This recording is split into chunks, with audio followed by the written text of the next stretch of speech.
ఈరోజు ఆస్ట్రాలజీలో ప్రతి మనిషికి పుట్టినప్పటి నుంచి చనిపోయేటంత వరకు ప్రతి మనిషి తన సంబంధించినటువంటి ప్రతి కర్మ కూడా ద్వాదశ లగ్నాలు లేదా ద్వాదశ రాశులలో నిక్షిప్తమై కేంద్రీకరించబడి అక్కడ ఉంటుంది. ప్రతి మనిషి ఏమి తినాలా, ఏమి తినకూడదు, ఏమి చేయాలా, ఏమి చేయకూడదు అనేది ప్రతి విషయం కూడా ద్వాదశ లగ్నాలు లేదా ద్వాదశ రాశులలో అక్కడ కేంద్రీకరించబడి ఉంటుంది. అయితే ఒక మనిషికి సంబంధించినటువంటి ప్రతి ద్వాదశ రాశులలో ప్రతి స్థానం ముఖ్యమైనదే, చాలా చాలా ముఖ్యమైనది ప్రతి స్థానం కూడా.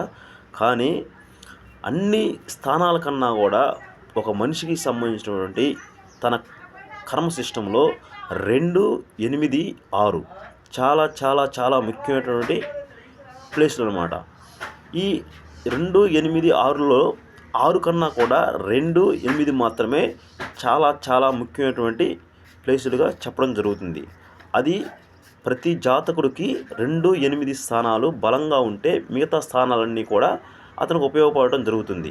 2, 8 స్థానాలు మాత్రమే చాలా కీలకమైన స్థానాలుగా చెప్పడం జరుగుతుంది మనం.